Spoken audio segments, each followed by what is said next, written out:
In order to lose weight, you need to have 3 mindset shifts. Hey honeys, welcome and welcome back to the channel. Please don't forget to subscribe. So losing weight effectively and sustainably involves more than just that. It requires building health habits and letting go of harmful ones. One of the major habits to break is skipping meals, especially breakfast, which can lead to overeating later on. So kindly watch the following videos I've put together and I'll be back. Share my own thoughts, please. Don't go away. If you're a woman and you're trying to lose body fat, these are 4 things that you should start doing or stop doing that will give you the results that you're looking for. And a lot of the things I'm going to mention are things that you think are healthy, but are actually wrecking your hormones and causing you to hold on to that weight.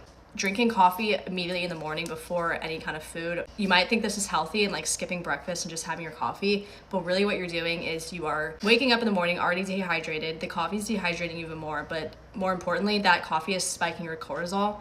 And you already wake up with high cortisol, and that's just gonna spike it even more. So what cortisol is doing is making you hold on to body fat. It puts you immediately in that fight or flight mode, and it's gonna make you hold on to weight. 2 is you're probably thinking, eat less, move more. That was my mentality. The way that I was able to like lean out and tone and lose a lot of like the puffiness and inflammation was doing less, like slowing the fuck down. I thought that like HIIT classes, cardio classes, like those high intensity, yes, they're fun as like a former athlete, it's fun to do that kind of thing. Just like tone back the intensity of my workouts. You don't have to be going to the gym 5 or 6 times a week. I thought I had to run miles to like lose weight. Not the case. Walking did wonders for me. Point of slowing down, that has to do with like outside of the gym as well. You're always like go and like busy and you think you have to be busy all the time. That's not good. 3 is intermittent fasting. This is a controversial opinion, a controversial topic, whatever. Especially if you have a history of eating disorder. This can be so triggering because you wake up hungry, you're ignoring your hunger cues, and especially for women. Like I think it can work for men because men are just wired differently, but for women, not eating within that like first hour of waking up was just not good for me. When it came time, I was like, oh my God, is it 12 o'clock yet? Can I eat? And then you binge. Like I didn't like that relationship with food. It's obviously women specific, but cycle syncing, another controversial opinion. Never knew until I educated myself why I felt that the week before my period, I just could not be bothered to lift a weight, and I would go do it anyway, or I would feel down on myself if I skipped a workout. I never forced myself to go to the gym during that time because I don't want to form a bad relationship with the gym and like thinking of it as a chore. So it's really educating yourself on human body and like the metabolism and the hormones and all these other things. Hormones and sleep have so much more to do with working out and fitness and losing fat than you think. But yeah, those are just my tips. Take it with a grain of salt, whatever you will. In order to lose weight, you need to have 3 mindset shifts. The first one is you need to be fed up. Back in January, when I started my weight loss journey at 160 pounds, I was so fed up with myself. I was fed up with the fact that every time I went shopping, I didn't like the way the clothes fit. I was fed up that I went to the gym 5 days a week and I never saw results. I was so fed up with myself that I was disgusted and also kind of angry. And that's when I decided to make the change. Number 2 is I realized that no one or nothing was going to come and save me. Not a pill, not a shot, even though I tried and that didn't really work. I realized that I was in charge of my life and my health, and the only one that was going to come and save me was me. Okay, and lastly, number 3 is I switched my mindset from why not me to why not me. If other people can get their dream body, then I can do it too. I'm not a different species, you know. I used to tell myself that, oh, I have a slow metabolism, I'm big boned, I can't, whatever, all these excuses, and they were just lies, okay? And that one was the most freeing mindset shift because I took my power back and it made me very optimistic about my journey. Those are the 3 mindset shifts that I had that actually helped me start and stick with my weight loss journey for as long as I have. I've lost almost 20 pounds, okay? And I'm so incredibly proud of myself, so take this as your sign to start your weight loss journey and stick with it too. Here are 5 weight loss habits that I believe are totally overhyped. Number 1, cutting all carbs. I don't care. This is actually my least favorite actually because I will never not eat bread. I don't believe in that shit. You can eat the bread. You can eat the pasta. I'm telling you now, it's okay. It's how much pasta you're eating that actually matters. How much bread you're eating that actually matters. I can't live without bread. I don't believe in that. Scratch that. Number 2, no eating after 7 p.m. This is actually crazy because I used to believe in this one. Eating after 7 p.m. doesn't make you fat. Overeating after 7 p.m. makes you fat. Does that make sense? The body does not automatically shut up at 7 p.m. You are going to be okay as long as whatever you're eating fits your daily calorie intake. You're going to be fine. Do not obsess over that, okay? Let the kitchen open for a little while. After 7, you're going to be fine. I mean, as long as you don't go overboard. Number 3, overcomplicating your meal preps. Listen to me. Your food doesn't need to be aesthetic, okay? As long as you're getting enough nutrients in your body to live a healthy life, you're going to be fine. It doesn't need to be colorful. It doesn't need to be what you see on Instagram or on TikTok. Simplicity is actually what is going to keep you consistent. Do not do too much. You're going to get overwhelmed and you're more likely to give up when things are, we give up when things get overwhelming, okay? So don't put yourself in that predicament and do simple things. Chicken and rice is just fine. I promise you that. Number 4, 1,200 calories for everyone. Now, why would you do that? There is no amount of calories that is supposed to fit everybody, okay? How much you're supposed to be eating on a daily basis is dependent on how much you weigh, what your goal weight is, and just your gender, your height. It depends on so many parameters that you cannot take one number and make it applicable to you because it works for somebody else. That's why I do not like responding to comments of people asking me, oh, how much calories do you eat on a daily basis? Because the truth is, it doesn't matter to you. To you, how much are you supposed to be eating on a daily basis? That's the question you should be asking. Finally, number 5, sweat equals fat burn. Lie, okay? Not true at all. I don't know who told you that, but going to the sauna is not going to slim your waist down. Simply, if you're sweating so much throughout the day during your workout, simply means that you're hydrated and your body is working like it's supposed to. It's not an indication of how much fat you're actually burning. You're just hot. Period. How much fat you're burning depends on how much you're eating, how much exercise you're doing. That is it. Okay? All right. So that is it for this video. Let me know if you need a part 2, and I will gladly make that for you. Thank you for watching. Because we don't gatekeep here on Skinny Talk, I wanted to share the 3 things that have helped me lose weight. The girlies were right.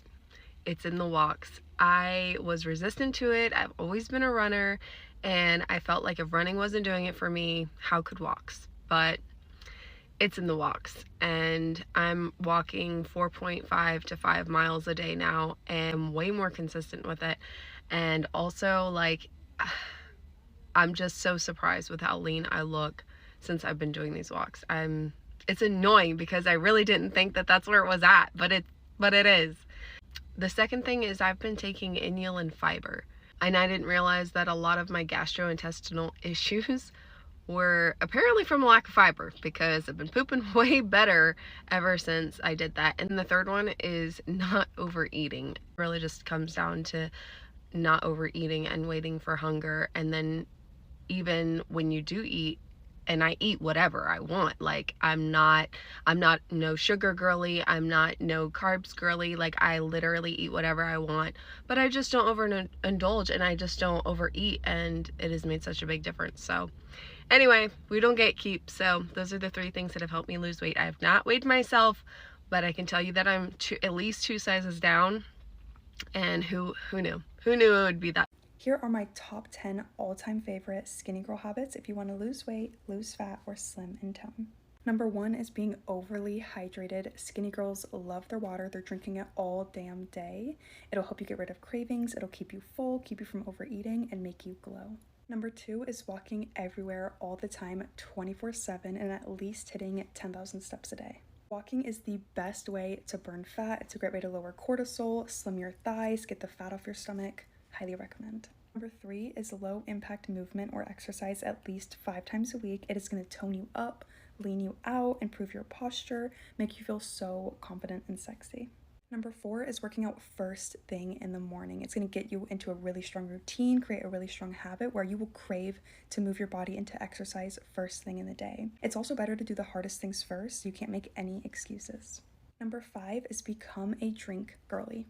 Utilize your drinks. It is the reason I've been able to be in a calorie deficit and lose 20 pounds.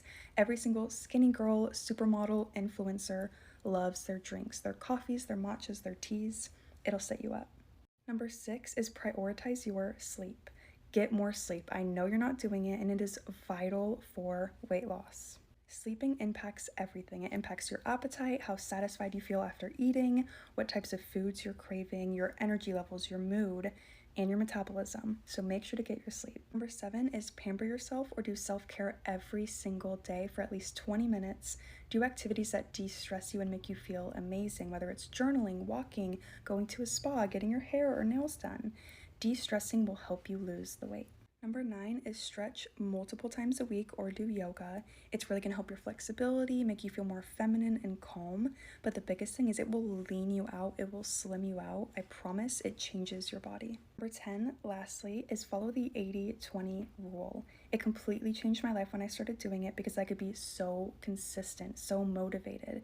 It got rid of my crazy cravings, I didn't have binge episodes anymore, and it will heal your relationship with food. I love you guys, I hope this helped, and until next time.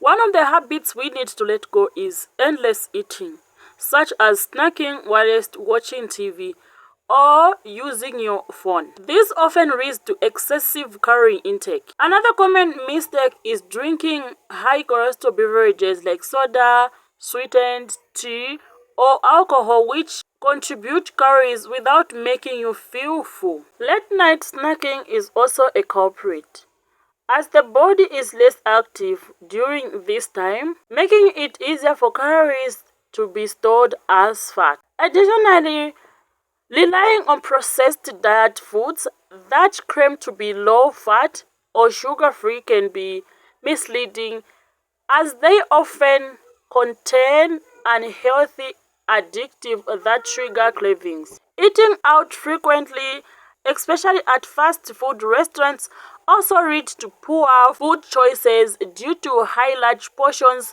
and hidden calories.